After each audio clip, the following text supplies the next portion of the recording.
여러분 안녕하십니까? 계속해서 대구 경북 소식 전해드립니다.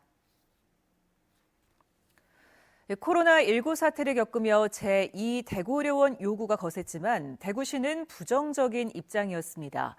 그런데 어제 권영진 대구시장이 제2 대구의료원 건립에 나서겠다며 그동안의 태도를 갑자기 바꿨습니다.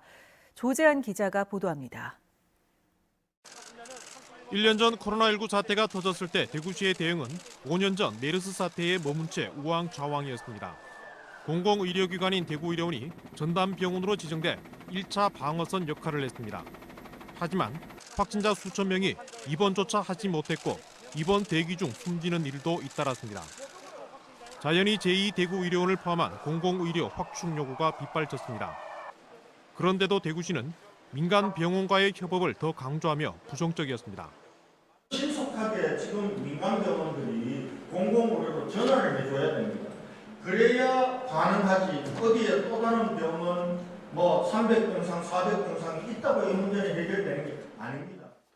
대구시 방침은 최근까지도 요지부동이었지만 코로나 발생 1년인 어제 전격적으로 입장을 바꿨습니다.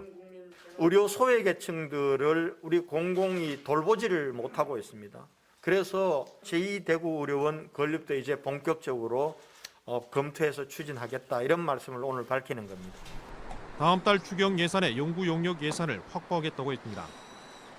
제2대구의료원과 함께 지난해 탈락한 감염병 전문병원 공모에도 적극 대응해 효과적인 감염 대응 체제를 갖추겠다고 밝혔습니다. 시민사회단체에서는 일단 환영했습니다. 하지만 구체적 계획은 전혀 없고 단순히 병원 설립으로 끝날 문제가 아니라며 설립과 운영의 공공성 확보를 강조했습니다. 적자가 난다면서 매번 그걸 타박하고 네. 이런 식으로 하면서 공공의료 확충을 후퇴시켜 왔거든요. 네. 최우선 원칙이 공공병원으로서 경제성 논리보다도 예. 공공성을 최우선으로 해서 운영되고 또 역할을 해야 된다. 코로나19 대혼란을 겪으면서도 공공의료 확충에 미온적이던 대구시가 숱한 논란 끝에 태도를 바꾸면서 제2의료원 건립이 첫 발을 내딛게 됐습니다. MBC 뉴스 조재한입니다. 대구지방법원 이지민 판사는 대가를 받고 자신의 은행 계좌를 사기 범행에 사용하게 한 혐의로 기소된 24살 A씨에 대해서 징역 2년에 집행유예 3년을 선고했습니다.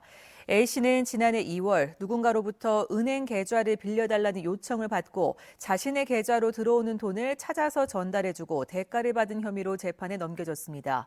해당 계좌는 중고나라에 물건을 팔겠다고 한 뒤 2,800만 원 상당의 돈을 받아 가로챈 사기 범행에 이용됐습니다. 재판부는 죄책이 가볍지 않지만 일부 피해자들에게 피해금을 지급한 점 등을 종합했다고 밝혔습니다. 대구시는 다음 달부터 석 달 동안 대구 염색산업단지의 상하수도 요금을 50% 깎아주기로 했습니다. 염색산업단지에 입주한 기업은 127개로 석 달 동안 감면하는 상하수도 요금은 37억 원 정도 됩니다.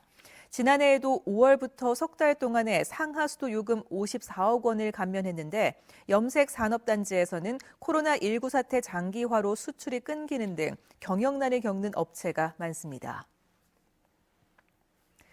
프로축구 대구FC가 올 시즌 홈경기 입장권 판매 정책을 세웠습니다. 입장권은 지난해와 같은 가격으로 시즌권은 운영하지 않습니다. 오는 27일로 예정된 홈 개막전 티켓 예매는 22일 저녁 8시부터 가능하며 온라인을 통해 전좌석 예매로 진행됩니다.